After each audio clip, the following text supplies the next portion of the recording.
Ever since 1959, when the first general election took place, elections in Nigeria have been mired in controversy and characterized by court cases over electoral outcomes. Not only have such cases revealed widespread electoral malpractice and fraud, which threaten democratic consolidation, the laws governing elections have been identified as critical to the bad electoral practices.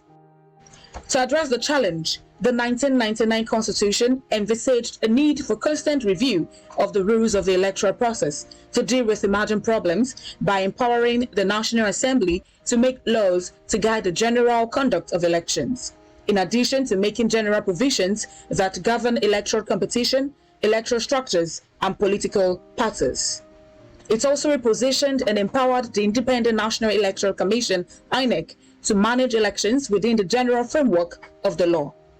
The emerging practice since 1999 is that the National Assembly produces or revises an existing electoral act just before the commencement of a general election. This means every election comes with a different electoral act. However, the electoral acts in previous election year have been labeled to be discriminatory as it excludes provision for the equal participation of persons with disabilities in the electoral process.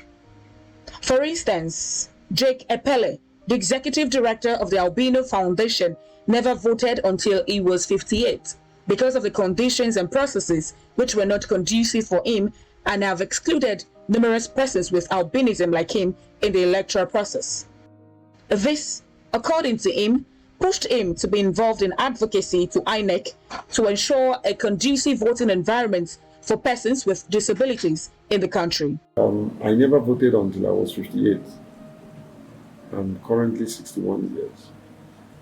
And the reason why I never voted was because the condition for voting, the process, was not conducive for someone like me. And so I shied away completely from anything electoral process, and so I couldn't see what I was voting. I would not survive for a long time in the sun.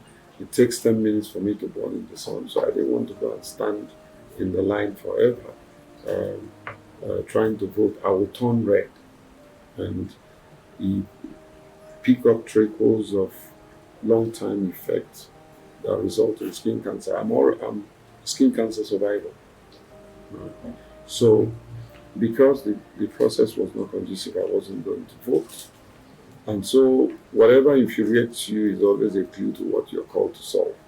So for me, that gap sort of emboldened me and pushed me into advocacy for a conducive electoral process that would enhance inclusion. Physical accessibility and non-availability of assistive devices are major limitations to the participation of persons with disabilities in the electoral process. And because the Electoral Act did not make provision for persons with disabilities, INEC is not obliged or mandated to conduct elections in accessible locations nor provide assistive devices. However, Grace Jerry, the executive director of the Inclusive Friends Association, said prior to the adoption of the Electoral Act, INEC has been making deliberate efforts to make assistive devices available to persons with disabilities. Jerry believes the new Electoral Act means that no person with disabilities would be disenfranchised any longer. Speaking about the impact the Electoral Act would have on persons with disabilities, I would say that right now, INEC has updated its register in terms of having disaggregated data of persons with disabilities by disability types, disaggregated by even polling unit. Now we have a disaggregated data of persons with disabilities. So INEC, for the first time in a general election, would be deploying specifically to the polling unit where they have gathered this disaggregated data. So persons with disabilities will no longer be disenfranchised. And like I said, we're going to work closely with INEC to ensure that this is our reality. If they have a disaggregated data, disaggregated by types of disabilities and polling units, then it's important that you target deployment of assistive devices to these polling units. Place very critical attention to these particular voting centers or polling stations, especially as it's going to serve persons with disabilities. We no longer want to record persons with disabilities going to polling units and they cannot vote because they were not available. There was not the availability of assistive technology. For Center for Citizens with Disabilities, CCD, it has been a long and consistent journey since 2003. David Anyayele, the executive director of CCD, said the 2003 election was silent about how persons with disabilities fared in the process, which necessitated CCD to engage with electoral bodies on how to ensure equal participation of persons with disabilities on equal basis with others. Anyayele has led CCD and other partners in presentations to relevant stakeholders to ensure the Electoral Act mandates INEC to cater for the needs of persons with disabilities. We are really concerned about the extent the electoral authorities will take steps to ensure that those who participate in the electoral process on an equal basis. That triggered our interest to engage in the electoral process and mobilize possibilities to participate in elections on an equal basis with others. The Electoral Act 2010, which was used to administer the electoral process in this country, has a particular section that made a charity phrase around disabilities. Section 56 of that act said, or to paraphrase, that INEC may provide accommodation for those who participate in the election, and that was our core concern. Though they adopted different approaches, the works of these three organizations have contributed to the passage of a disability-sensitive Electoral Act. We have supported INEC from getting data of persons with disability to recommending the use of magnifying glasses and the type of magnifying glasses. We started working with INEC in getting and ensuring a conducive electoral process for persons with disability in general, from priority voting, which now allows person like me to not be in the line, but walk up to where the polling unit is, tell the supervisor, and they give me access to vote, and I'm gone. It's applicable to all shades of disability. Okay? And then, of course, the issue with access to polling unit, where the polling unit has maybe a gutter or something, they will provide ramp. Posters, using posters to guide those who can hear, who can not hear or can see, using braille to guide those who cannot read or see but can use their fingers to vote. There are jacket braille that allows them to vote, and so on and so forth. A lot, giving those without thumbs an alternative voting, and ensuring, like I said, that persons without vision can vote. This has opened up a new vista and platform for proper inclusion, documented inclusion. All right, so I would also give it to the fact that INEC has worked very closely with the Inclusive Friends Association in the redesigning of the CBI portal. INEC has worked closely with Inclusive Friends in designing the Braille Ballot Guide, the Election Day Written Instruction, and even the Form EC40H that captures data of persons with disabilities who have voted on Election Day.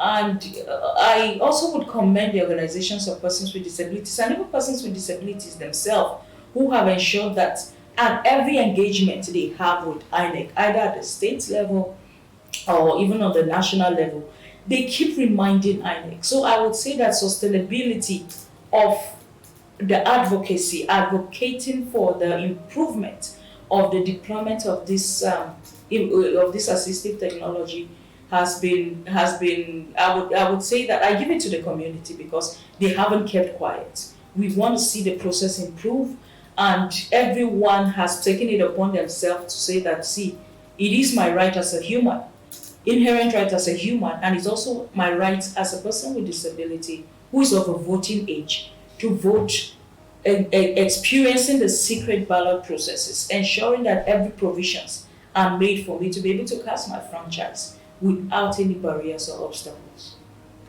We have been on the streets, peaceful protest. We have written articles in the papers.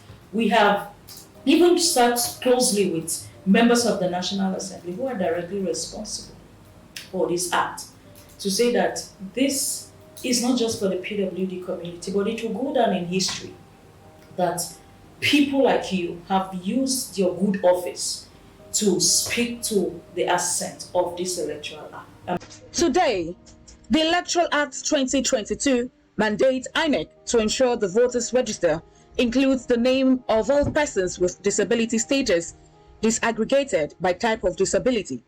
It also makes it mandatory for INEC to take appropriate measure to ensure that persons with disabilities have unhindered access to electoral process on equal basis with others. The implication of ensuring the voters register as the disability status is that it would help INEC to make provisions for assistive devices that would enable persons with disabilities to participate in the process seamlessly. With the existence of the Electoral Act 2022, which was described by David Anyali of CCD as a victory for equal opportunity, inclusion, and the promotion of political participation for persons with disabilities, there are high hopes that the 2023 general election would ensure the equal participation of women and persons with disabilities, just as it's played out in the Osun State gubernatorial election 2022. During the Osun election, we saw that persons with disabilities worked as ad hoc staff of INEC. And I remember when the portal was up, the resident electoral commissioner reached out to inclusive friends and said, hey, you would need to inform persons with disabilities who are eligible to apply for these positions. And we saw the deployment of about 35 persons with disabilities who worked as ad hoc staff for the Osun election. For us, this is a big takeaway because we have moved from ensuring there is provisions of these assistive technologies to the fact that persons with disabilities are beginning to run the process, even themselves. We have deployed a team of persons with disabilities to observe elections over time since 2016 till date. We have deployed teams of persons with disabilities to observe elections, but this time around, we're not just observing, but having persons with disabilities who are working as ad hoc staff, ensuring that the process is well inclusive, and living up to their mandate of ensuring an inclusive election too. But to say that 2023 is, so much is going to go down. So much is going to be expected of INEC to sustain this laudable things that they have begun to do. We want to see much more persons with disabilities who are going to work as ad hoc staff for the 2023 general election. We're going to be observing this election, so we will look at. We're also going to be monitoring the numbers of those who have been appointed for us, of course, ad hoc staff. And we'll also look at the provisions of this assistive technology. So while we're praising, just know that we're still going to be looking out to ensure that you keep to to your promises and to your mandate. Achieving success with the mainstreaming of gender and disability inclusion in the Electoral Act 2022 took a lot of efforts. Specifically, Jake Epele explained how the support from the EU Act program, especially through series of training and capacity building workshops, strengthened the capacity of the Albino Foundation in advocacy, engagement, understanding processes, organizing and documentation, which greatly contributed to the successes achieved by the Albino Foundation with the Electoral Act 2022. Also, David Anyele and Grace Jerry spoke extensively about how collaboration, engaging with relevant stakeholders and different citizens groups contributed to the huge success recorded with the Electoral Act 2022. The first engagement we had was to collaborate with Jonathan to engage the INEC authorities. With support from PAC Nigeria, we were able to engage stakeholders around the election, in particular the then INEC chairman, Professor Buhari, with support from the EU SDGM program. In collaboration with other civil society organizations, we were able to also make a similar presentation during the recrafting of the Electoral Act. And graciously, that particular section was amended, and now it appears in the way we wanted it.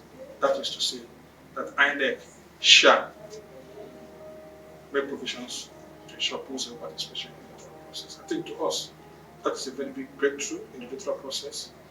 All the organizations of people with disabilities in Nigeria that contributed, all the other mainstream society organizations that work hard to ensure that we scale that through. I think that's a very big milestone for the disability community in Nigeria, and we are accelerating from that milestone.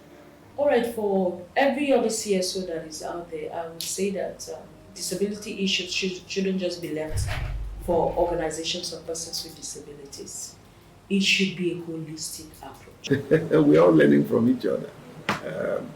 But I think truly and really integrity pays. Transparency pays. With perseverance and dedication to service, the necessary change can be achieved in the society. Though this great feat has been attained, these organizations are not resting their oars until a gender-sensitive and disability-inclusive society is realized in Nigeria.